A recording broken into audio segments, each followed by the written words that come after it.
Yeah, two. Okay. Yes, I think we are starting now because you see Yes, we're I see that. Yeah. live. Right.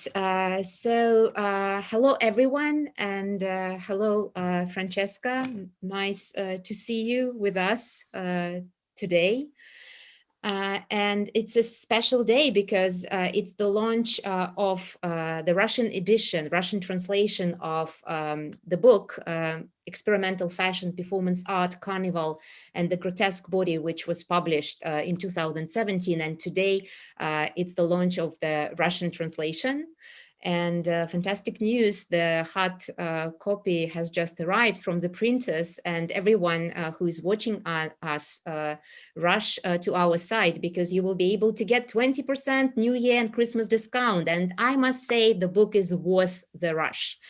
So Francesca Granata is Associate Professor of Fashion Studies at Parsons School of Design, New York. And besides, she writes books, publishes with Fashion Theory, the Journal of Dress, Body and Culture, curates exhibitions. So Francesca, thank you so much for joining us. And thank you so much for this fantastic book, which was for me as an editor, one of the best experiences. So thank you. Thank you so much for having me, and really for spearheading a kind of globalization and of fashion theory, not just by translating my book, but by all your work with the Fashion Theory Russia journal and all the other books you um, edit.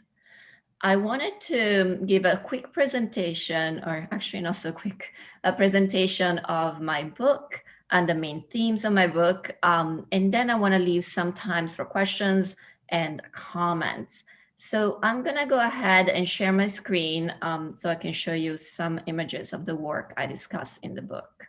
Okay, Francesca, and before you, just while you are doing it, while you are sharing your screen, I would like to add that for those of you who would like to hear the translation of our conversation, which will be in English, so you can choose a Russian channel and you will hear everything in Russian because there is a translation available.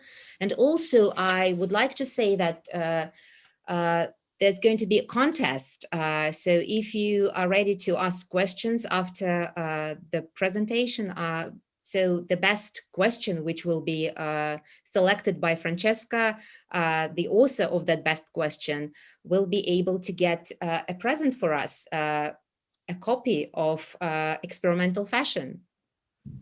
So That's fantastic. Yeah. I can't wait for these questions.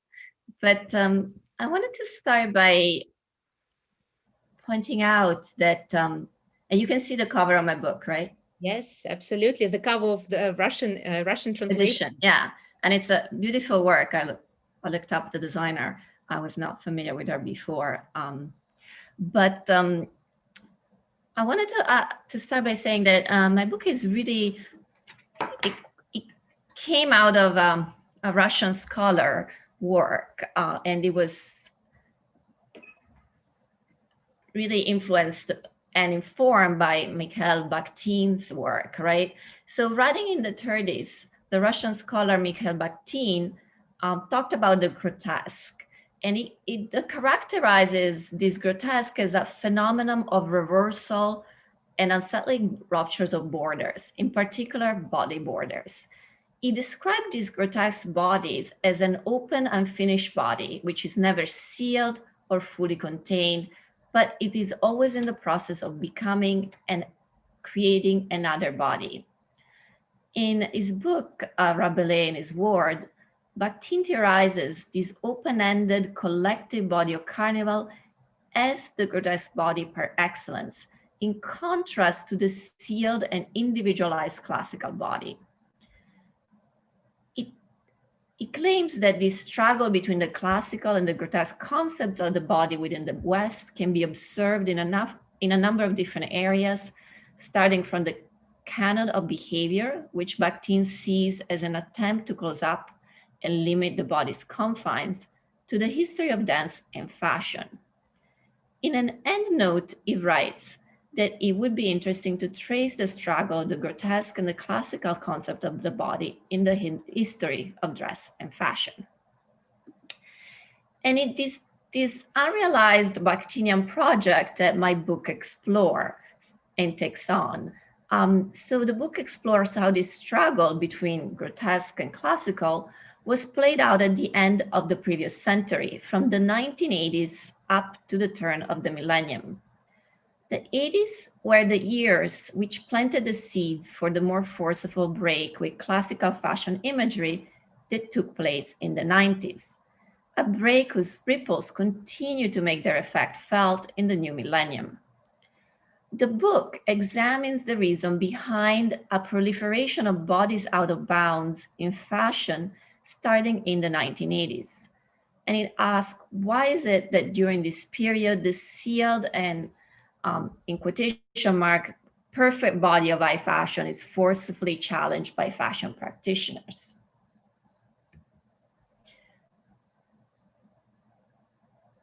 And this is a slide of Margiela's stabby shoes. So the book argued that the bodies and subjects circulating within experimental fashion at the turn of the millennium are in fact undisciplined ones that upset gender and body norms, and as well as rules of propriety and beauty. These bodies can be read as provocation and attempt to escape what Michel Foucault referred to as the anatomopolitics of the human bodies, meaning the disciplining and optimal management and self-management of the human body, in part achieved specifically through fashion, beauty, and health regimes. So I see fashion in its mainstream variety on a continuum with a number of technologies of the self at work in neoliberal societies. Fashion, I argue, can be in line with discourses of health and fitness, promoting quote unquote healthy and normative bodies and subjects, a process that began to intensify starting in the 80s, which is also the starting point of my exploration.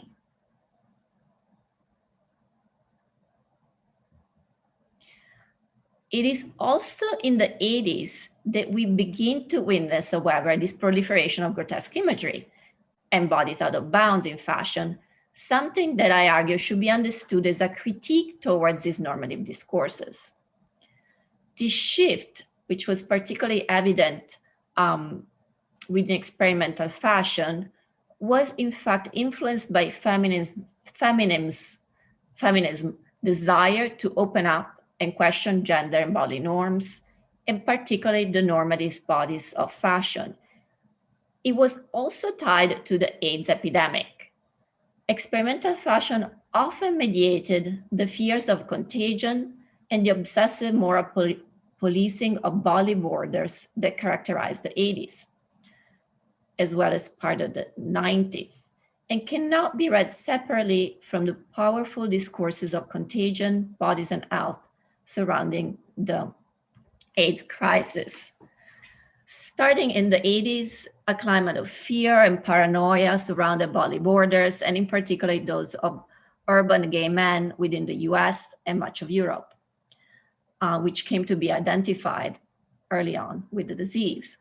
So AIDS, in fact, as Susan Sontag wrote, was constructed through a politically and socially conservative discourse. Quote, she claims it was a disease not only of sexual excess, but of perversity, or that's how it was characterized. So fashion was central to visual and material culture of those decades. And I argue it played an important role alongside performance, visual arts, dance, film, photography, in teasing through the political and social issues that characterized those decades. Throughout the book, I argue that fashion should be interpreted on par with other aspects of visual and material culture as a constitutive and influential part of culture, as opposed to simply reflecting a culture that gets made elsewhere.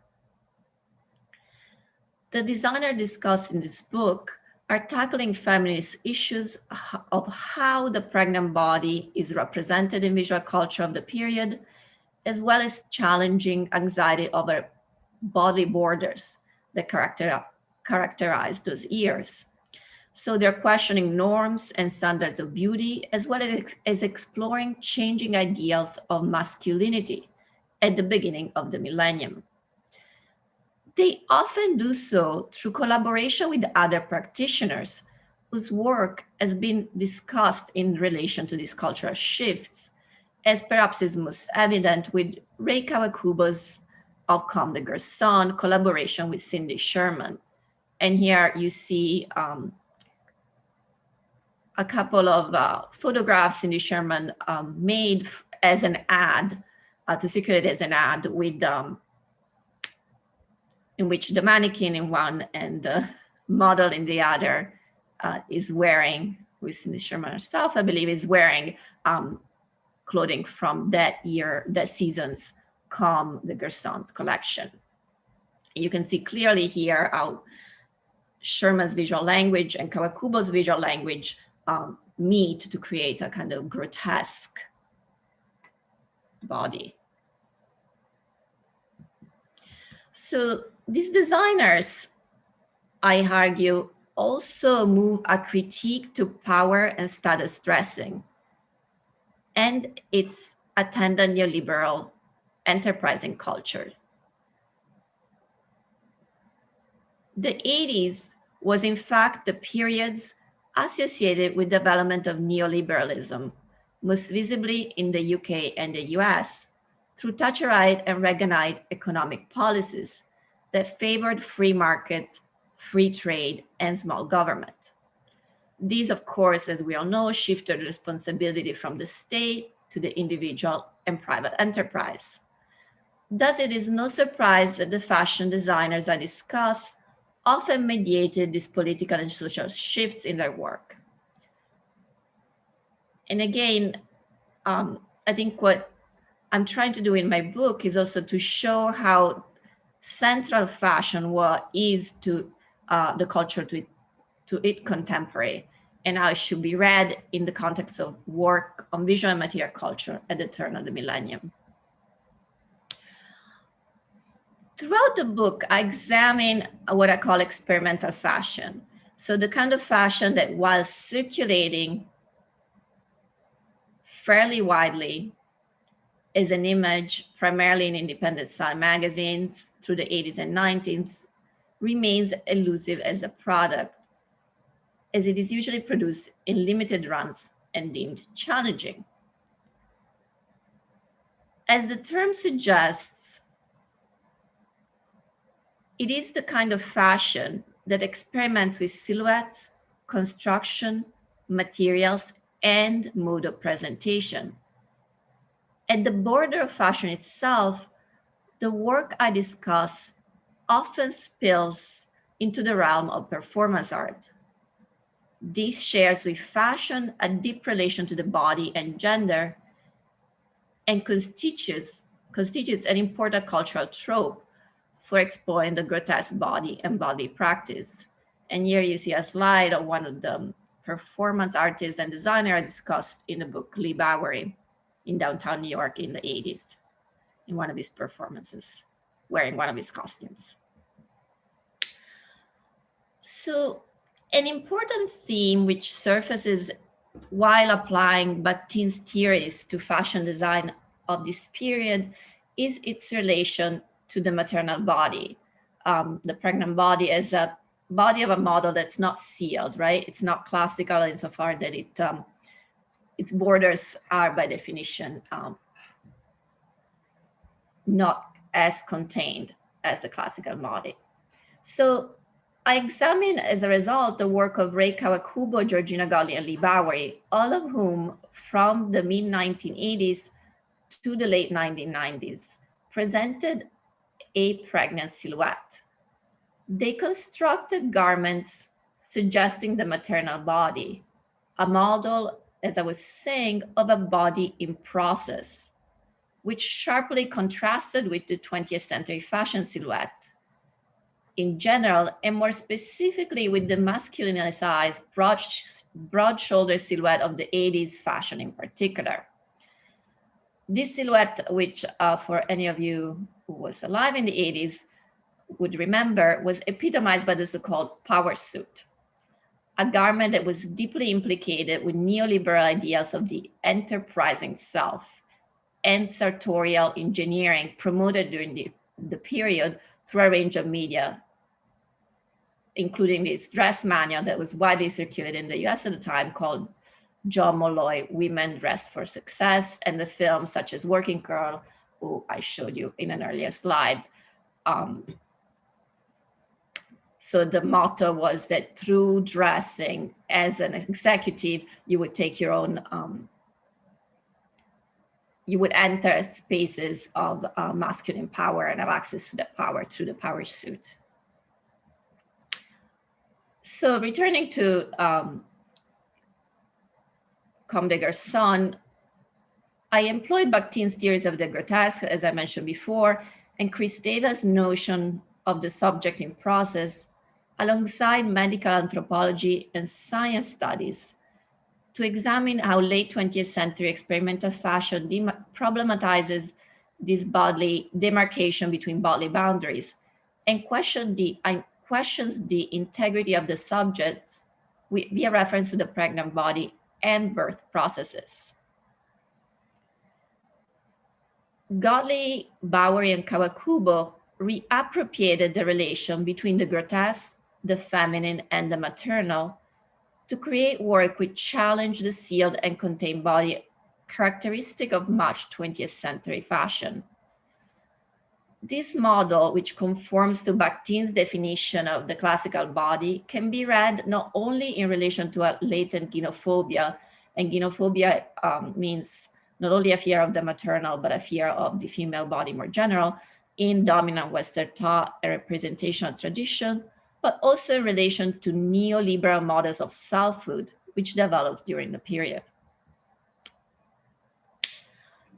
So the work of Japanese designer Rei Kawakubo, in particular, Spring-Summer 1997 collection, Body Meets Dress, of which I've shown a few slides already, subverted the masculine silhouette and this kind of uber healthy toned body achieved through a regime of exercise and fitness that was introduced in the previous decade.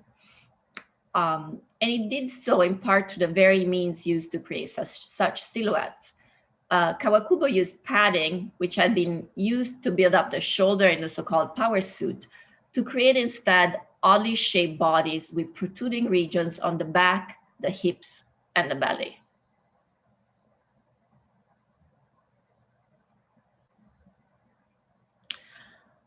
And here we see instead a collaboration with the New York-based choreographer Merce Cunningham for the dance called Scenario, which was produced in the same year as the collection.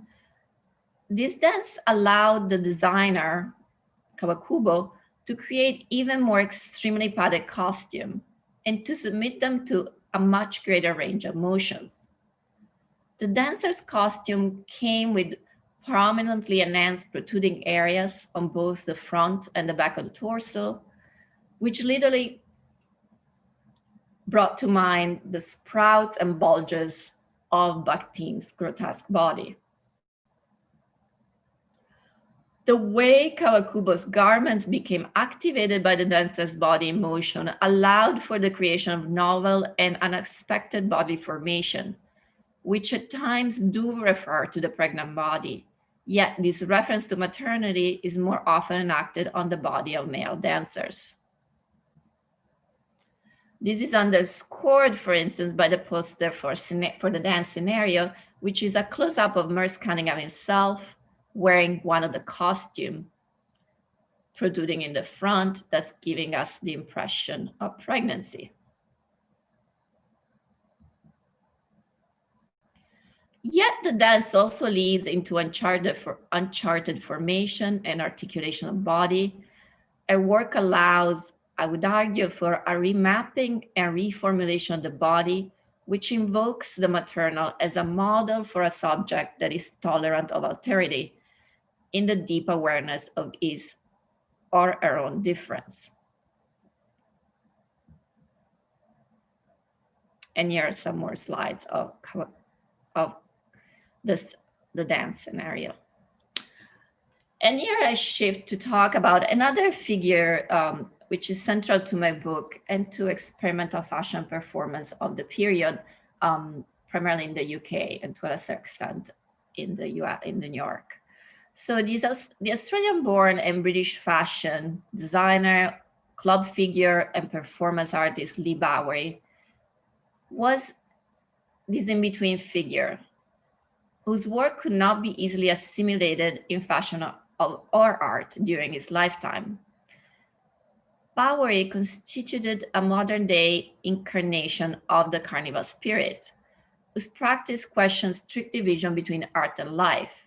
In fact, he employed humor to disrupt gender and bodily boundaries. And through his elaborate costume, which were the basis of his performances, he created a fully artificial self. Here in this slide, you see Bowie in one of his costumes, dressed for a performance at the Met, at the Lucian Freud's show, the Lucian Freud being the British painter, and the back is Bowie himself as painted by Lucian Freud. According to his wife, Nicola Bowie, Lee was initially ashamed of his size, which did not conform to the rather well-toned and fit look popular at the time. This look was best epitomized by the Calvin Klein underwear ads, photographed first by Bruce Weber and then by Herb Ritts in this period. So this sculpted body that you see on your right of the Olympian Paul Volcker, immortalized by Weber in the 1982 campaign, embodied this healthy, beautiful, and powerful male body. And it has been argued that in its wholesome classical beauty, it represented an antidote to the threat presented by AIDS and its porous bodies. Interesting enough, some of Bowie's most iconic look from the late 80s make again reference to this maternal body. This one look, as well as the next one I will show, were actually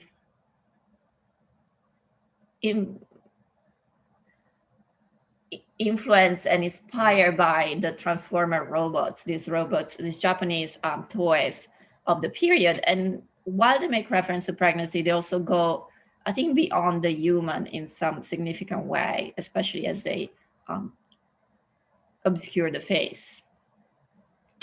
But this reference to the maternal, to pregnancy, culminated in his birth performances with his band, Minty. And these birthing performances, you see here an example in Glasgow, in its graphic and threatening quality, externalized and rendered visible the xenophobia I talked about before. So this problematic Western understanding of the maternal body with its unstable borders and generative potential as grotesque and in some way monstrous. In the reference to birth processes and exchange of body fluids, Bowie's performance placed on a continuum the bodies of pregnant women and gay men as grotesque and immunologically problematic, particularly consider their contemporary context and Bowie's untimely death from complication of AIDS in 1994.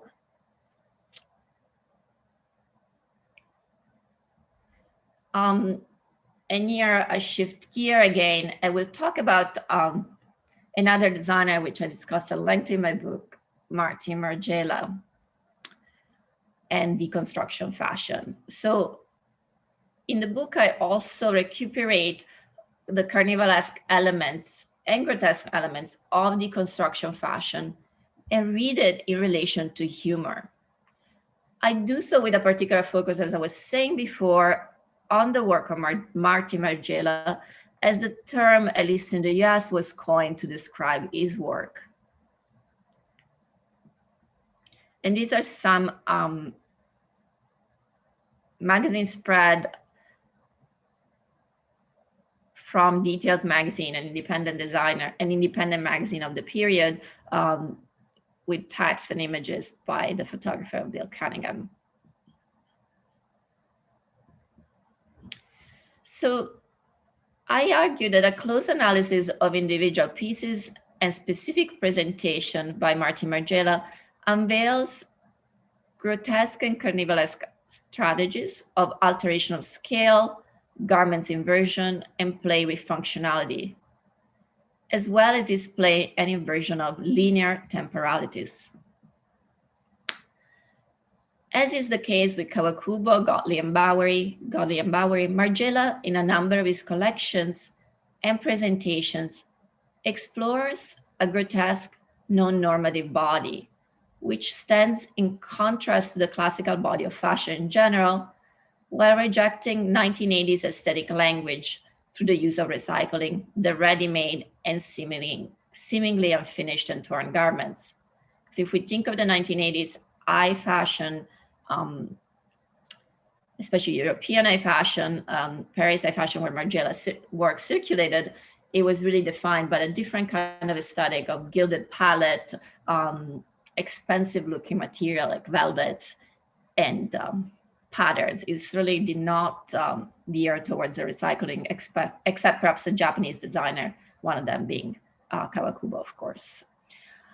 So Margiela's close disregard for symmetry and proportionality append and question Western ideas of beauty and classical aesthetics, while his presentation and exhibition may make reference to processes of birth and growth. This connection between Margiela's work and the grotesque can be best observed in his oversized and enlarged collections.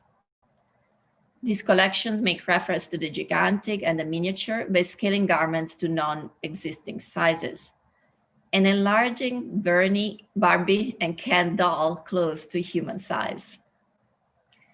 Through this alteration of scale, coupled with garments inversions and play with functionality, the collection not only are reminiscent of surrealist strategies, but are aligned with a Bakhtinian understanding of the grotesque as the ultimate expression of the carnival spirit. And this is an example from an archival photo I took at the Moda Museum of a piece from his oversized collection, which enlarged individual garments from an Italian size 42 to sizes ranging from 76 to 80. And with his usual attention to details, Margiela enlarges each aspect of the garment down to its details, the buttons, the zips, the labels, and to the accessory that came with the collection. And what he does, which is unusual, is it doesn't follow traditional grading techniques. So the sizing up of garments, as he sizes up a garment in equal measure, both in width and height. And for those who are designer, that's not what, of course, grading does. Generally speaking, you don't size up in a height as much as in width when you go up sizes. And here is a label from his doll's wardrobe collection.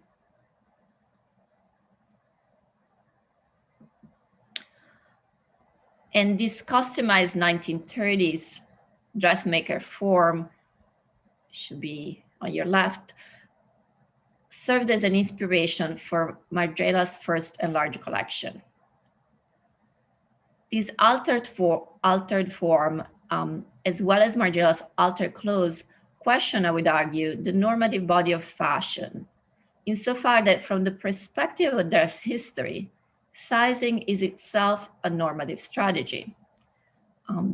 Thinking of the history of sizing, in fact, it developed starting in the 18th century in the context of military wear, and particularly the Royal Navy, with the intent to standardize and render uniform what was perceived as a motley crew, so they could properly represent the British Empire. So it is not by chance that this normative sizing strategy articulated through dress took place alongside new regulatory techniques and forms of power.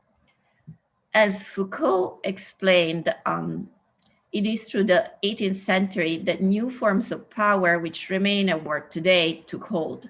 This period saw the development of so-called biopower, a power that has, according to Foucault, to qualify, measure, appraise, it affects distribution around the norm. And as I argued, in the book, this process certainly intensified in the 1980s, when technologies of the self, as Foucault would call them, such as fitness and plastic surgery, took hold and gained greater popularity.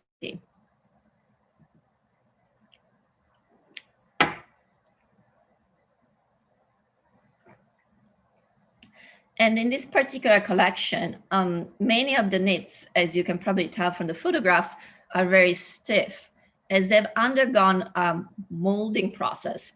So they've been molded to an Italian size 78, thus retaining an extremely large form around the wearer, regardless of the wearer's size. So thanks to the molding process they underwent, they retained this gargantuan proportion when worn. The sweaters are in fact reminiscent of a fast suit, although an ill-fitting one, a further reference to bodies out of bounds. Thus, Margiela enlarged garments and his interest in non-normative body share with Kawakubo, Gottlieb, and Bowie an interest in moving away from prescribed body types. And it also shares with Bowie a fascination with the gigantic, a quintessential grotesque category.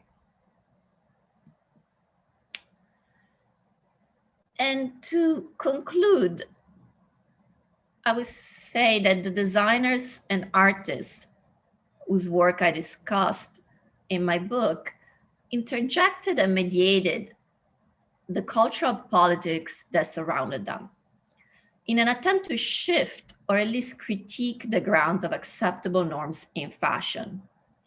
For instance, Gottlieb and Kawakubo intervened in feminist theory through a reconception of the body of fashion, and in the process provided a critique of 1980s neoliberal enterprising culture. Bowery mediated the increasing visibility of queer bodies and challenged fears surrounding body borders at the height of the AIDS epidemic in the West. All three, Bowery, Gottlieb, and Kawakubo, reinscribed the pregnant body in all of its potential for ruptures of borders, immunological instability, and new conception of subjectivities to fashion of the 80s and 90s.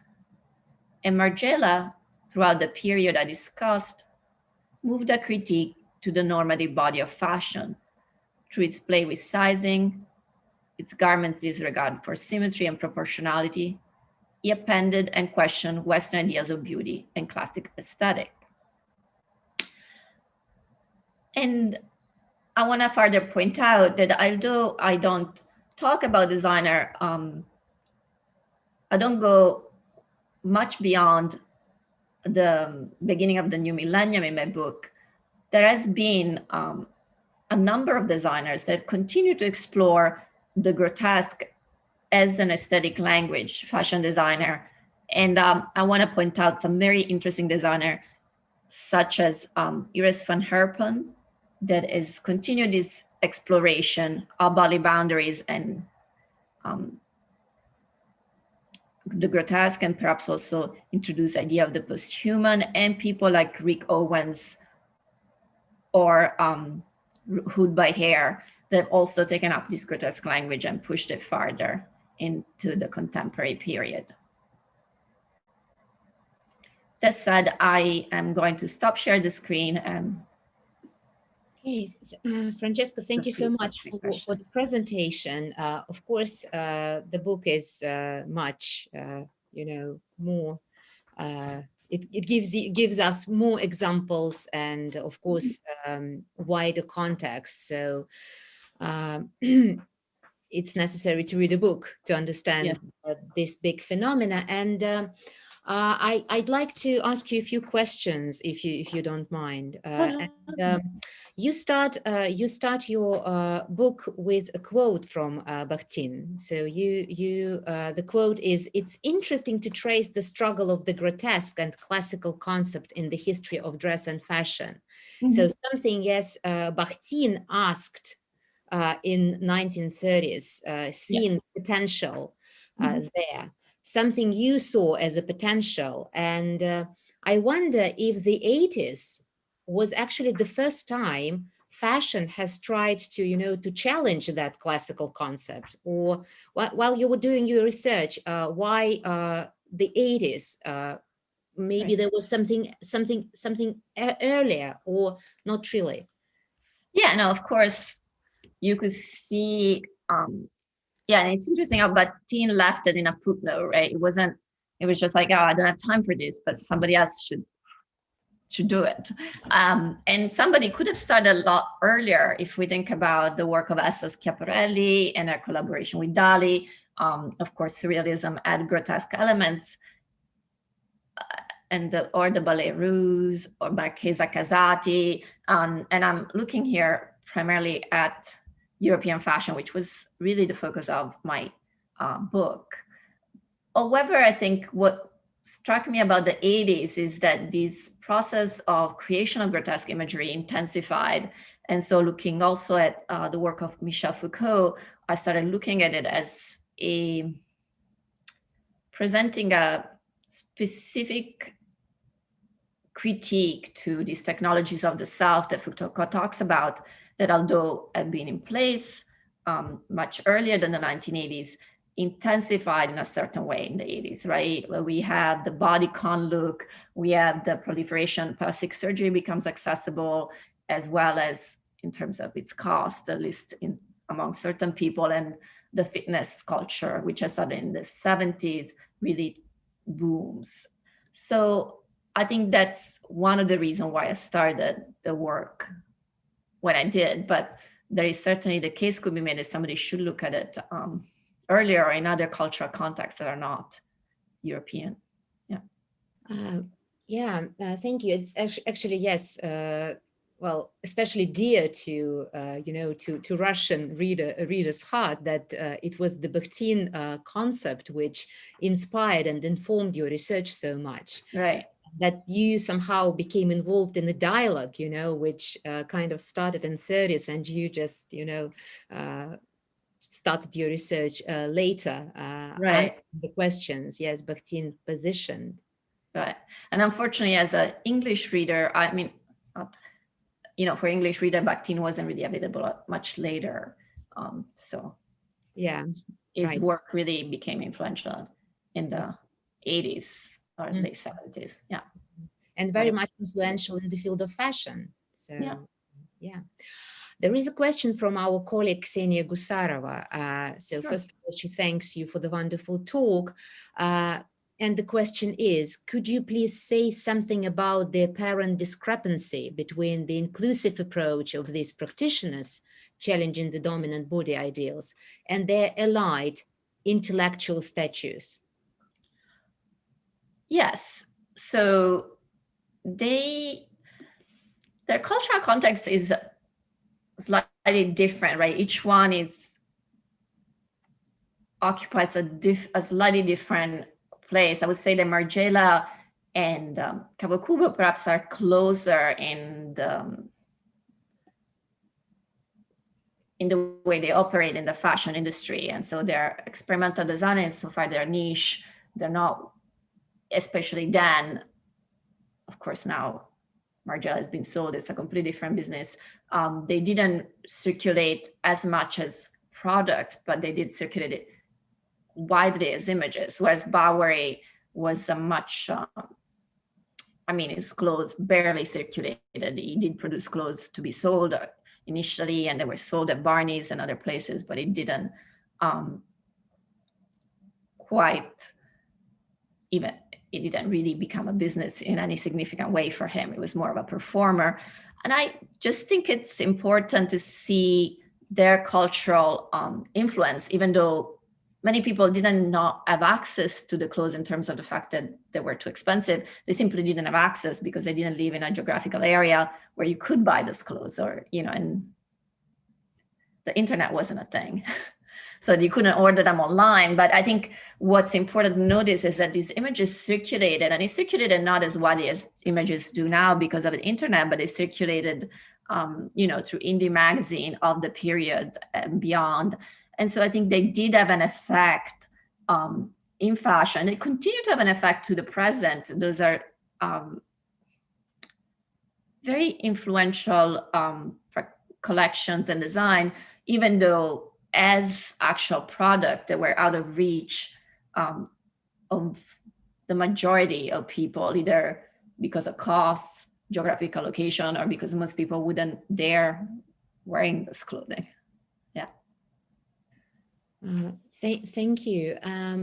I have another question. Sure. Right from the first lines of your book, it feels as if, yes, you are also trying to show that actually fashion has been underestimated in the way it can push the boundaries, redefining itself all the time.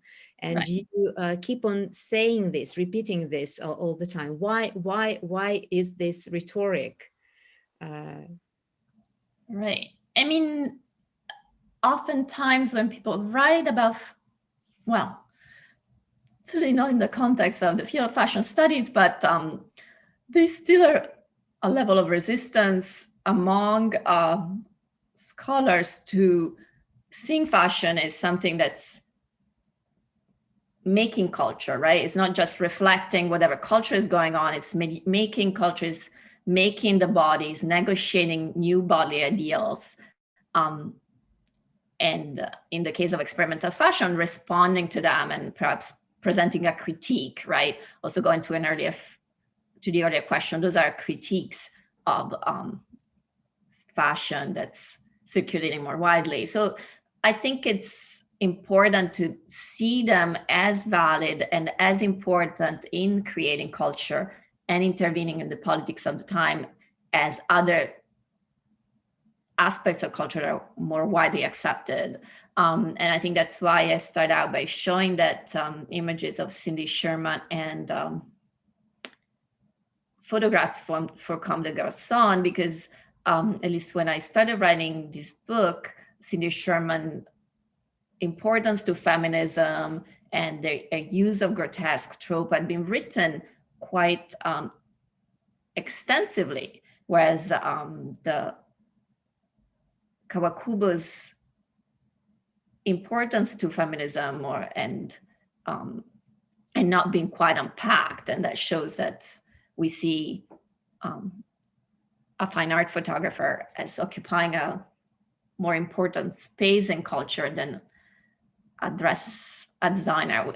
And of course, there have been shifts since then, but I think I just really wanted to make that point clear, that it is a very important part of culture and shapes culture, as opposed to, an older way that would say, oh, what's going on in society, there is scarcity, the hemline go up or down. They just see it as reflective as opposed to making the culture, right? Thank you. There is another question, and Sure. it's actually refers to your own wardrobe. Question from Igor. If he's asking if you have any garments in your own wardrobe which you would call grotesque, and if yes, what kind of events do you normally put them on?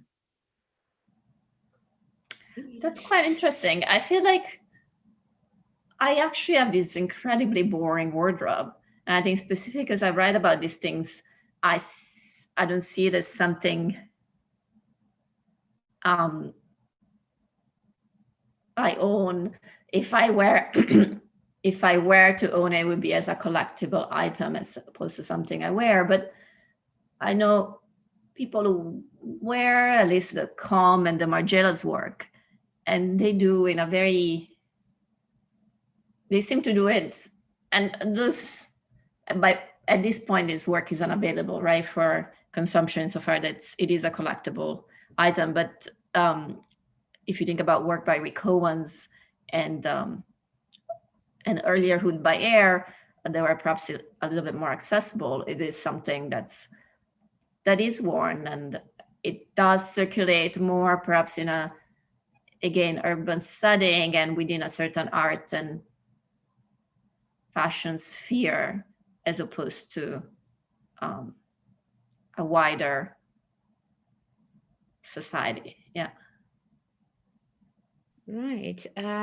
Well, the title of the book, which starts with experimental fashion, positions performance art in the first place. So how would you characterize relationships between fashion and performance? Could you repeat that question? Sorry. So it's my question again. So sorry to be that, persistent. But the title of the book, Experimental Fashion, starts with actually performance art. So you position performance art at the beginning. So it emphasizing performance Sure. in the way we think about fashion. So how would you describe the relationships between fashion and performance? Right. Well, both of them are so connected to the body and gender and sexuality and identity, right? To some extent. And I think that's where they come together, especially in this work I talk about, which is really at the border of the discipline of fashion, and sometimes veers into performance art. I mean, I think the borders between the two disciplines are often not as well defined as they're made out to be. I mean, if you think about many of Martin Margiela's early fashion shows, you could see it in the context of participatory performances, insofar that people from the audience joined in an unexpected way, and neighborhood people joined in. So but also the act of wearing garments, right, can be seen as a performance, or at least performative, right? So performance would be something that Lee Bowie did in a very almost stage-like setting. He showed his most flamboyant garment, but performative, at least as it is being theorized by J. Butler, really means something that's done in a less conscious way. So you're creating an identity through dress over time in a way that's perhaps not even something you are fully aware of. And I mean, she talks about specifically a gender identity that's created through dress over time and maintained through dress and other aspects. So the performance and performance are really central to I think fashion theory overall. Yeah. Yeah. You start from 80s in your research, which was the decade which was extremely body conscious. Mm-hmm. And at the same time, the designers who opposed that concept were also body conscious, but in a different way. Right. So Yeah. Go ahead. No. I think one could argue that you cannot be non-body conscious if you're, working with dress, right? As I was arguing, sizing itself, which is, most of our garments are sized in we mostly consume ready to wear mass market thing, which are pre-sized, they're not sized to our proportions.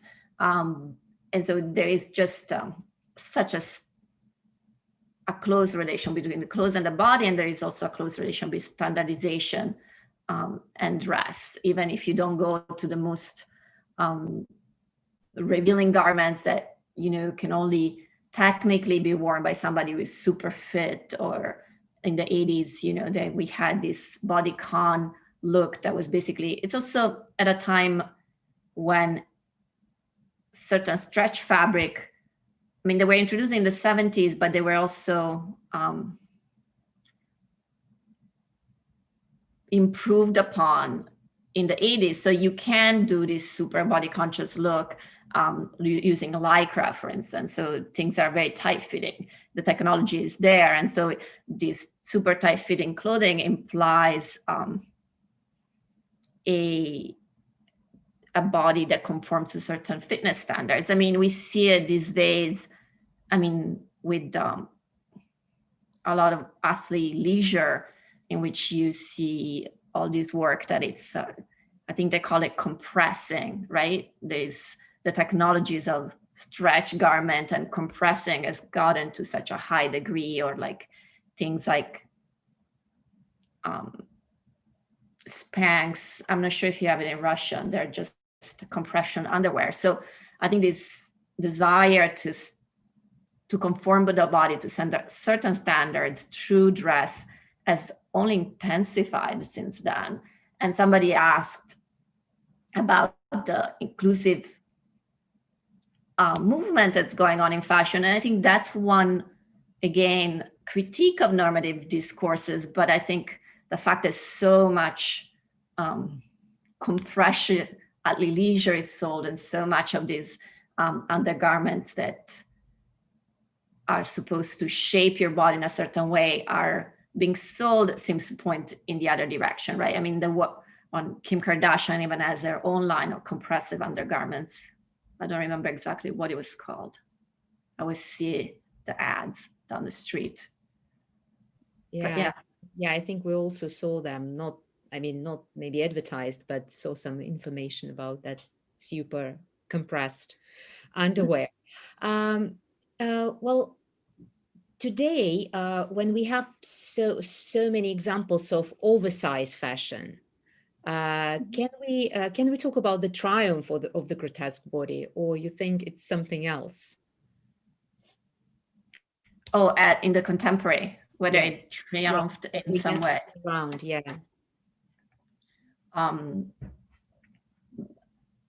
Because it seems like oversize is dominating the market, dominating the collections, or like, do you mean like designers like Demna for Balenciaga, or? Yeah, more or less those who kind of inherited from Margiela. So we can see how this trend is widespread, and oversize has become the how let's say house word, household word for fashion somehow. Yeah, it's very interesting. There is different thread going on in fashion, right? I think that you see people like Dana working for Balenciaga, and he previously did work at the Martin Margiela company when Margiela was still there. It brings these ideas to the fore in a different way, right? For a different cultural context, as I try to also show with these other designers. But I think critiques in fashion, so the critiques to normative body and power structure, have become much more accepted as fashion has become seen within our field, right? The field of fashion theory, fashion studies, as not being just something we wear, put on in the morning and get on with our life, but it's something we that is part of culture, right? So I think, as you say, these seeds that were planted in the 80s and 90s have really quite blossomed in the 21st century. Yeah. Do you as well, as far as I know, you work with practitioners as well? Yes, you teach designers or communicate with young designers who are studying fashion design. Could you see that let's say body as a concept is still central to their research, to their search, or? Yes. Yeah. I mean, in so many designers, I mean, the design students I teach are really interesting in questions in gender binaries, of course, something that was not nearly as prominent in the 80s and 90s. And it has become quite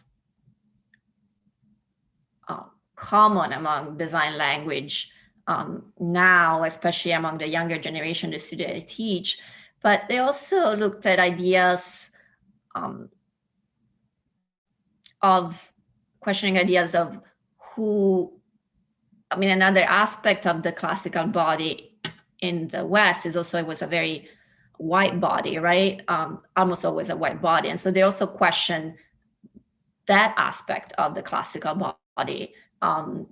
And so I think the critique, again, they're looking at fashion in a critical way. Of course, not all of them. Some people, just want to make beautiful bags or beautiful shoes, and that's perfectly fine. But there is, I mean, the one that take my class, I think I'm more interested in these discussions and to show them in their work. I mean, I was really interested in the cover and the work of your, one of your students, right? Was produced for the cover. Yeah, exactly. My former student, Nina Sure. Veritova, yes, whose design is on the cover, just behind my back. Yeah. So, yeah, and Nina was one of the students who was really interested in body. Yeah. And there is one more question, and I think it will be our last question today. And Igor again asks if grotesque garments can work as a therapy. So could there be any therapeutical, Oh, I see what it's saying. That's super interesting. I never thought about it, but yeah, they could reshape or reinscribe your relation to your own body, right? I mean, I think the dancers in Merce Cunningham piece scenario talked about it. I was like, and dancers are of course very aware of their own bodies. I mean, but they were like really interesting in dancing with this costume, and some of them loved them, some of them did not, because they reshaped their like balance and their idea where their border and the border of their bodies ended, right? So I think there is a potential for really reshaping your idea of body through wearing a garment that questions it. I never tried it, but it is a very interesting idea. Thank you for that question. Maybe that could be one of the ways how some designers could think about clothing, because this therapeutical role of fashion should be also considered. Yes. And before we remind our those who are watching us and those who are with us today, the reason why we gathered today, I would like to ask you, to do something which I myself hate, to choose the best question. But the good news, we have only 3 of them. So because the author of the best question will get the very hard physical copy of Experimental Fashion in Russian. So there was question about inclusivity, question about your own grotesque clothing, and possibility of therapeutical effects of clothing. Yeah, I would have to go to the therapeutical one. Right. Okay, Igor, congratulations. Yes, you are going to be maybe the first owner of experimental fashion in Russia. Yeah. Well, I would like to thank you, Francesca, for this fantastic talk and for all the answers and for the great book, which is now available, in Russian language to Russian audience, which is a huge thing for Russian fashion theory and the Russian fashion theory library book series and New Literary Observer. So don't forget, as I said earlier, the book is now available, and you can go straight to our online shop to get a book with 20% discount. So this is magic. Well, Thank you so much. And thank you to all the questions. They were super interesting. And yeah, hope you have a good end of the year. Yeah, and actually, I'm sure, yes, there will be more talks and discussions about the problems you tackle upon in the book, because even though, well, I understand, well, 3 years is not a long time, but still, even though the book was published in 2017, it's still very fresh and very lively. So there is much to think about. And thank you so much for that, opportunity to actually become involved in that intellectual discussion of fashion, which is extremely important. Yes. Thanks again. Yeah. And take care. Yeah, thank you. Goodbye. Bye now. Bye, Bye. everybody. Bye.